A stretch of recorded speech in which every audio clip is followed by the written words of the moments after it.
Ko Karen taku inoa no Havelock North aho. I'm the secondary advisor for physical education in New Zealand, so coming to you from Havelock North. We've got the 3 subject associations in the Health and Physical Education curriculum: Physical Education New Zealand, New Zealand Health Education Association, Education Outdoors New Zealand, who have joined with Sporting Z, and in particular the Healthy Active Learning Initiative, to put on this series of the weekly presentations on topics that are relevant and should be of interest to teachers and school leaders in primary and intermediate schools. So I'm really pleased to be introducing my colleague, Marisa Mackay, who's introducing the MoveWell resource to you. Marisa is the Primary and Intermediate Schools Advisor at Physical Education New Zealand, and in her role she supports and inspires teachers to design and teach quality physical education programs that suit Akonga. She also writes regular column, which is available to you all on the year 1 to 8 section of our website. So welcome, Marisa, and I'm sure everyone is going to get a lot out of this session. Over to you. Thank you very much. We will just start with karakia. So, me inoi tātou, kia hora te marino, kia whakapapa pōna mu te moana. He huarahi mā tātou i te rangi nei, aroha atu, aroha mai, tātou, ia tātou katoa, āmene. Now, you'll just have to bear with me. I've just learnt this cool thing that I can do with the sharing screen, but I haven't learnt how to do it seamlessly. So hopefully this works. Now you should be able to see my face as well as the screen. So hopefully that's come through. Nā mihi nui kia koutou katoa, ko mangere toku manga, ko tamaki toku awa, ko hunter toku iwi, and ko makai toku hapu. No Australia toku whānau aho, no Aotearoa aho ki tamaki makoro toko kāinga inai nei. Ko kai whakako te ao kori toku mahi, ko Marisa Mackay toku ingoa, no reira tēnā koutou, tēnā koutou, tēnā koutou katoa. Thank you, Karen, for the introduction. So my name is Marisa, and I'm the Primary and Intermediate Advisor for Physical Education New Zealand, a role that's only really been around for the last 12 months. Physical Education New Zealand's been around for a long time, 80 plus years, but mostly in the secondary space. So our voice and our presence within primary and intermediate is a new thing. I have been in the professional development space for quite a while. I'm a primary trained teacher, and so I really love what I do around physical education, and have spent the last 6 months working over the country from Whangarei right down to Dunedin presenting MoveWell. So I'm really pleased to be able to share the resource with those people who weren't able to make physical workshops and days with you this afternoon. So today in our session we're going to do 3 main things. First of all, the first part really is around understanding MoveWell's pedagogy. So this is more than just a games resource, it's more than just a packet of ideas that you can kind of whip out with you, but it's really well grounded. So we're going to have a look at that. We're also going to go through the layout and structure so that all kind of makes sense. And then we're going to have a quick chat around how we can actually use it in practice to make sure that it's being used in a quality way and that the experiences we're providing the students are quality experiences as well.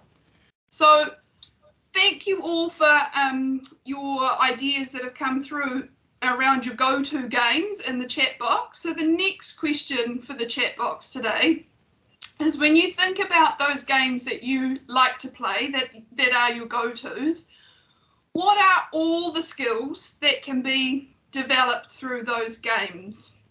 So if you just file a few of those through the chat box and have a little think about what are all of the kinds of skills that might be developed in the game that students can access some learning around. use a couple of them as examples while they're coming through.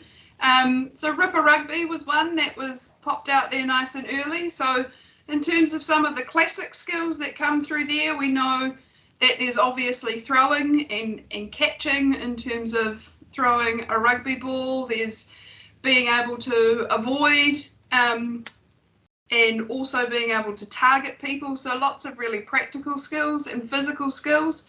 But we know that games like this offer a wide variety of skills. At the moment, what we tend to see is our games really focus on the physical side of things. Another one of the games that was suggested there was Paper, Scissors, Rock, which is a really neat game. It's also in MoveWell, so that's a neat thing there. And so games like that can teach a whole bunch of different ways of competing with each other and tactical skills that are beyond just physical skills. But when we think about these games and we start listing all these skills, we can become really overwhelmed by all of them. And sometimes we're not quite sure where to start or where to focus. And if it's overwhelming for us as a teacher trying to address all of the skills, then it's going to be overwhelming for the kids as well. So it's really important to kind of simplify things, to narrow things down a little bit and be really explicit about what you are teaching and what skills you want the students to get out of it, rather than just expecting them to learn it by osmosis because they're playing the game, so they'll learn how to throw and catch because they're already playing the game. Are there any skills coming through there, Karen? Yeah, there's a whole bunch of skills coming through, to be honest, Marisa. What you'll find really exciting to see is we've also got not just the physical skills, but the personal skills, the interpersonal skills, the cooperative, and I saw the word failure come through as well, which is fantastic. That growth mindset that we want students to have, and of course can have in a number of ways, and if they can feel confident through the activities they're doing, which they do it well in our PE lessons, then that would be exciting to see that happening. I can see resilience in there, relating to others, interpersonal skills, social and relationships, enjoyment, collaboration, problem solving, spatial awareness, as well as skills, accuracy, and then of course the friendship and communication as well. So a lot of really good ideas in there. Awesome. Yeah, really thrilled to hear the wide band of skills that are being identified. And again, when we talk about that resilience or we talk about that failure, we want to take the opportunity to be explicit about that and not just expect the kids to learn about failure because their team loses and so they experience failure, but actually how can we support them and develop some learning around failure so that they get a really in-depth understanding of it rather than just, it happening to them so they understand. So in MoveWell, when we are talking about skill, we're talking about the holistic development of skills, which you all seem to be on the same page with. So it does talk about physical skill development, but it's also really explicit around social skills and game skills development as well. And it's not just about learning these physical skills. MoveWell is a real move away from developing fundamental skills in isolation because we know that the research actually shows that that is really ineffective in terms of developing students' ability to apply those skills. So if we isolate them and we just have a drill around throwing and catching, it doesn't mean that those students are physically going to be able to throw and catch in a game situation. And so what we want to do is make all of those contexts and situations really purposeful for them so they start seeing how to employ it. So it's really about skills in context and developing these skills in and when the need arises in game situations. All right, so MoveWell itself has been developed by a team of New Zealand academics. This is a Kiwi resource written by Kiwi New Zealand education academics for Kiwi teachers. So it couldn't be any more, masterpiece for our corner of the world. As it was mentioned, it's a collaborative piece drawn across Sport New Zealand, ACC, Ministry of Education, the University of Auckland and ourselves, Physical Education New Zealand. and it really supports the development of all skills through the game-centered approach. As I've mentioned, it's a shift away from learning those skills in isolation, but learning them in a holistic way, which is generally through play, because we know that's how our kids move. They play when we want them to, and they play when we don't. So it's about using those opportunities there. It's a real move away from teacher-led to teacher as facilitator, and taking the pressure away from teachers to having to know everything and explain everything and be in charge of everything, to actually allowing students to have more ability and say in how the games play and evolve, and the teacher becoming the facilitator of that learning in that situation. The bottom line is that through physical education and with the support of MoveWell, we want kids to develop the confidence and the competence to play these games and to feel success by developing a range of skills. And so it comes across really for anyone that's in that kind of neck of the woods. Now, it's really important to know that what it's not. So MoveWell will not become the only tool in your PE toolkit. So it's not to say that your fundamental movement skills book, your Kiwi decks, any kind of games that you find online, it's not to say that these are no longer relevant, but it is to say that this is the newest piece out there, so it's quite exciting. But when we look at quality use of resources, we start to critique about actually which is the best resource for us to use and how are we going to find the ways that are going to fit best. So this doesn't become the only thing and everything else is kind of out the door. It's also not your yearly plan in a book, so it's not designed to become your new planning format that you pick up and kind of work through the game sections over the year. And it's not really, in its true sense, designed to be taught as the game categories. What we do understand is that that may be a step in a shift in practice in terms of saying, okay, maybe for next term we're going to have a look at the invasion game section and work our way through that and have a look at it. And that's not to say that that's not a nice step in the journey in terms of shifting and changing practice. But the ultimate outcome for MoveWell is that we start to pick and choose based on our kids' needs. So we may take some invasion games, we may take some cooperative games, and we may use some games from some other resources and blend them all together and use them all at the same time. Now, getting to the really important part of MoveWell, it's set out and designed in a very similar way to the New Zealand curriculum. The front end of this book is really packed with a lot of important information around its pedagogical approach, but it's quite easy to surpass all of this kind of stuff and go straight to the games. So we are going to spend a little bit of time on this today, just having a look at the 5 principles that define the approach to MoveWell. So there are 5, and the first one there is about the importance of playing games. And this really comes down to the nuts and bolts. If our kids aren't playing and they're not involved in the gameplay, then we haven't got the opportunity to emphasize and support and start instigating some learning from that. Now, physical education is supposed to be the fun curriculum area where kids get involved. And so we need the kids to be playing and we need to give them time to play to do that. So that is the first principle, that is the most important one. We then flow on to 4 other principles which really come back to teachers and the importance of the role of the teacher in that. The first being about teachers designing the game context to meet students' needs. Also teachers using really good pedagogy. The 4th one we're really familiar with in all other areas of curriculum around fostering personal, social and cultural identity, and that doesn't look any different in physical education either. And then lastly, we also want to specifically develop that game playing ability. So all of those strategies and skills that allow them to play games and to be involved.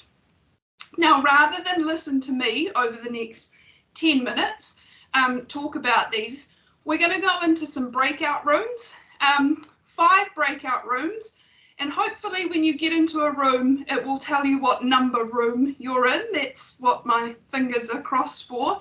And that's where you'll need the link to MoveWell, or hopefully you might have a MoveWell book.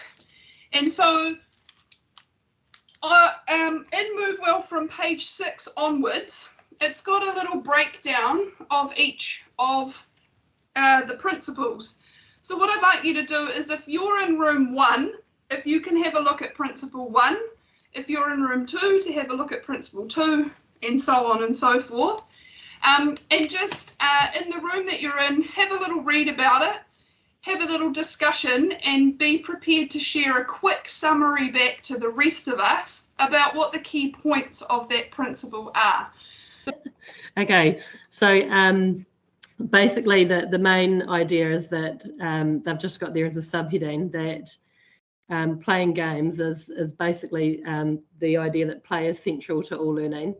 They've just put there that through enjoyable, well-designed games, children not only develop abilities and context, they also develop a sense of self, a sense of belonging, and a sense of community. I think the key word there is the word well-designed. And I'm just thinking about my own experiences as a PE teacher previously. Sometimes when things have not gone so well in a particular game, it's been because of the way that it's been designed, and that hasn't given students an opportunity to give their best and to get the most out of the game, if that makes any sense. Yeah, that's right. We can't just expect games to do it automatically. When we approach our reading planning, we can be really specific about what we're trying to get out of that, and the same goes for PE. We need to design the games and the learning to make sure that our kids are getting what they need. Perfect summary. Thanks, Anne-Marie. All right. Designing game context, number 2. That was you, Emma. Hi. So I've just written in the box, children need a variety of game experiences that challenge them and provide them with learning opportunities to develop in physical, emotional and safe ways. As a teacher, they need to aim to cater to all students' needs, create a positive environment, modify the activities, rules, equipment, etc., and to suit the students, and avoid elimination games. One that's added in the book is that they need to provide semi-structured open game environments that lead to positive experiences and a sense of achievement for all children. Yeah, that positive engagement's really important. And variety is another really important part of this principle as well, in making sure that our kids get access to a wide range. What we find in primary schools is that we tend to hit the same context year after year.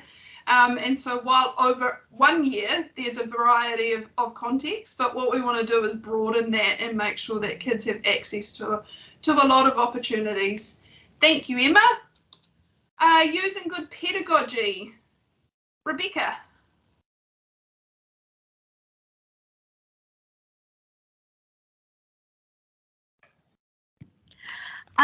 We just talked about letting the kids choose their game so they have a bit more of an interest and they're a bit engaged if they get a bit of a choice. Obviously, you don't have to do that all the time, but and then with that game, letting them play for a bit, just the normal rules that they would, or the rules that you set in place, and then bringing them back in after they've had a chance to play, asking the kids some questions like, how can we make this game more inclusive for everyone? How can we make it easier, harder? Could we change what equipment we use? Could we change our field size or whatever?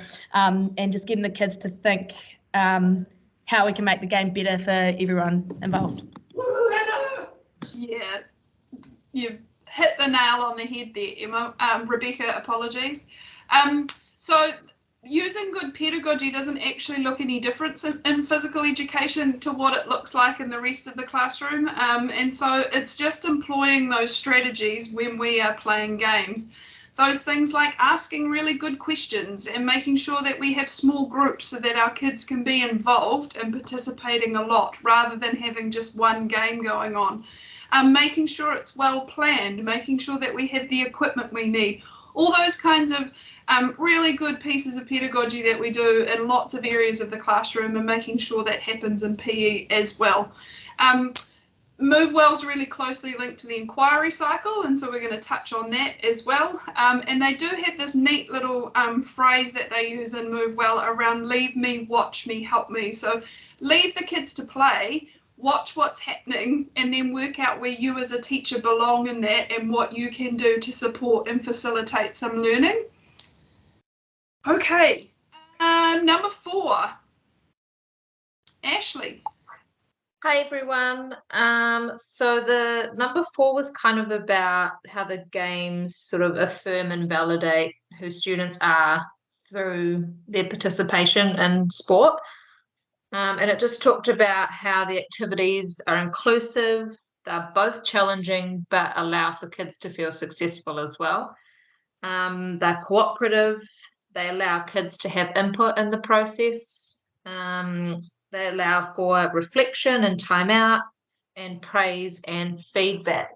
And then it sort of went on to talk about understanding in sport what fair play looks like and feels like, and as well like teaching around the skills with all that emotion that comes with playing sport, whether that's excitement or frustration or so it did touch on how we can, value each other still in that kind of space. Yeah. Again, it's around making sure our kids feel like they belong and they are heard and they are listened to in these situations. And again, we do that really well in primary and intermediate classrooms, and it doesn't have to look any different in PE. We just have to consider what that does look like in physical education, and so MoveWell's very explicit about that. All right, the lucky last one around developing game ability. Okay, that's me. So developing game ability is about learning skills for the games, tactical knowledge as well as teamwork, and so by having experience of doing these things, it helps with the students' competence and confidence to play other games and to try other physical activities, which is really good for their continued development. So we want them to want to play games and enjoy, extending their repertoire, I guess. That's right. Yeah, and giving them the ability to play those games and feel like they can belong because they bring the skills and the attributes that are needed for that. Now, that might not mean that they are technically correct in the way they hold a tennis racket or the way they kick a football, but that we give them the ability to be in those situations where they can play the game that they see going on at family functions or down at the park or wherever it is they might come across that. Hey, thanks very much for jumping on board with that. We're just going to tick along because I can see that time is flying. So we're going to go into the structure of MoveWell and how the book is actually put together. So what you'll find is that there are 6 game sections in MoveWell.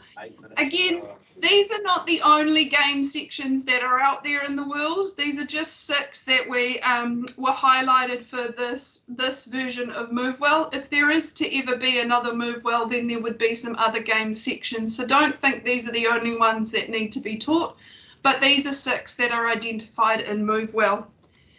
Each game section has got one of these, which is a skills matrix. So this is really unique to MoveWell. And it identifies a bunch of skills that can be developed in those games in that section. So this is the one for cooperative games. At the top, you'll see the title and a little breakdown of what cooperative games are. And then it's got this matrix, which identifies skills. So these are cooperative skills. And then it will tell you what those skills are and then what that looks like. So some success criteria that you can use with the students. Again, it's really important to note that this is not the be-all and end-all of all cooperative game skills, but these are the ones that have been identified in the games in the book. And it's also really important to know that Negotiation or assertiveness is not just restricted to cooperative games. So you might find games throughout the rest of the book where you want to use those skills, and you can transfer this information into the other games as well. So it's an extensive list, but it's not definitive, and it's definitely not just restricted to each section. So they can be used quite flexibly. Each game section also has a games matrix. So this is really like a contents page to help you find games within the section. So each game has a title and a number, and then it will give you a brief definition of the game.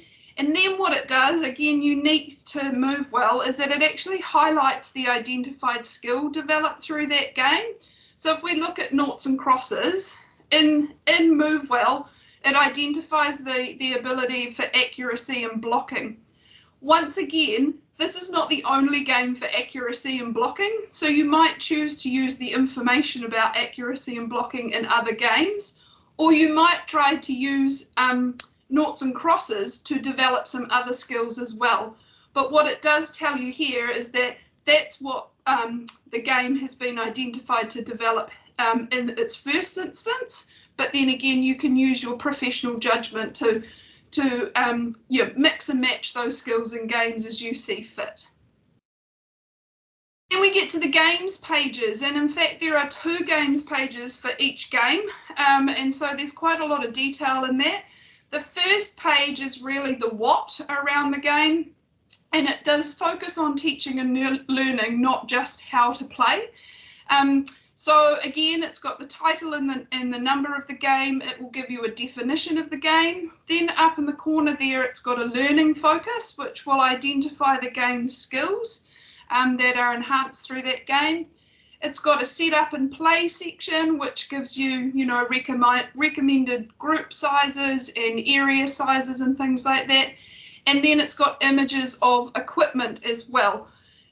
Again, you don't have to have the specific group size or the specific area size or every piece of equipment that's recommended, but these are just starters for you to give you some ideas. And if you don't have the equipment that's identified in the list, don't be afraid to use what you do have and modify it up a little bit. So on the second games page, this is really the so what, and so this will have some suggested progressions. Again, this is not something I've seen in any other resource I've come across. And these are just ideas of how to progress the game. Again, they're not definitive. There may be ways to simplify it before step 1, and there may be a whole lot of other ways you can progress the game beyond step 3. So don't feel like you have to move through the progressions in one lesson or over a series of lessons or anything like that. You may have some groups working at one step and some groups working at another.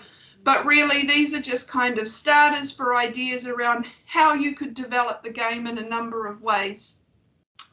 Below that, we've got some learning questions, and these are really there to support the teachers around a springboard for teachable moments to drive the student thinking.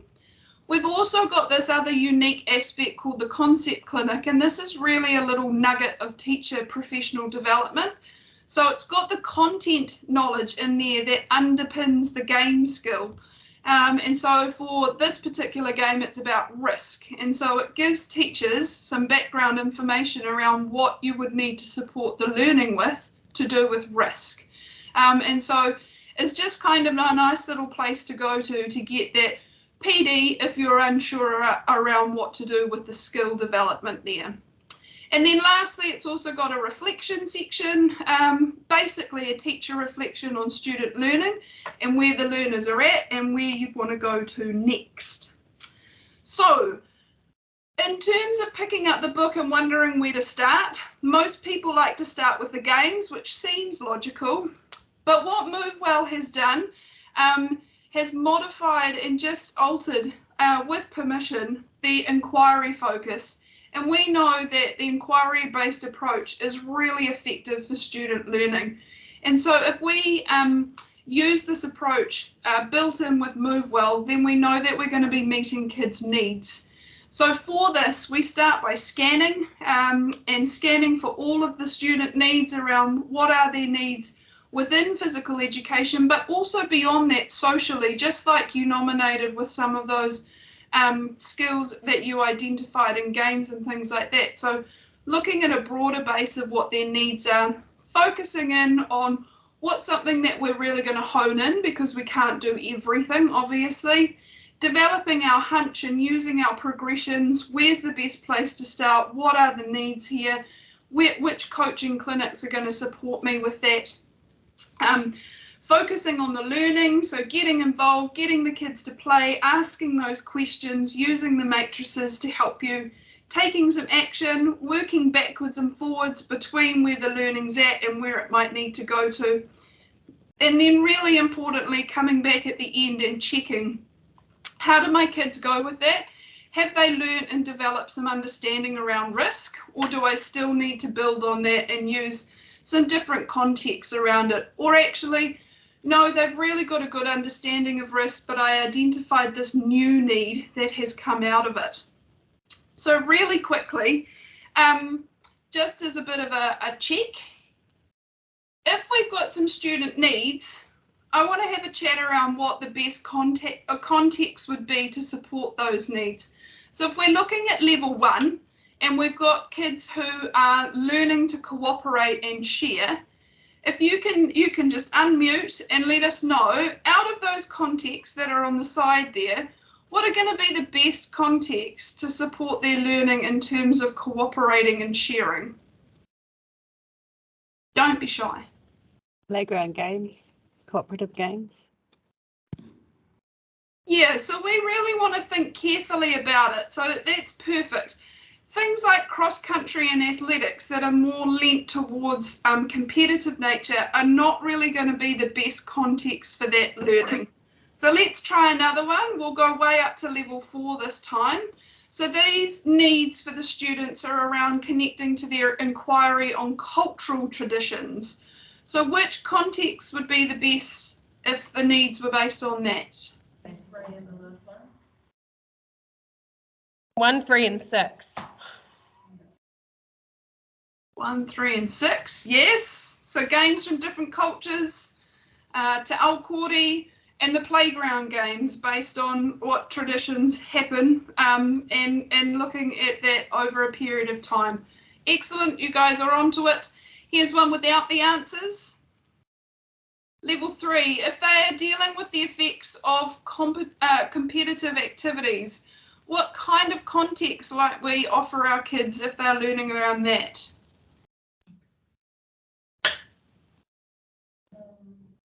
Like different sports? Yeah, so we want to put them in those competitive games, don't we? So this would be a perfect context for games like netball or the ripper that we were talking about before. Athletics could come into that, you know, cross country, all of those traditional ones that we see. If we can make a focus around, you know, what happens when we're in these competitive activities. Just to finish off very quickly, this is a quote from MoveWell around the balance of what we're trying to support in terms of learning.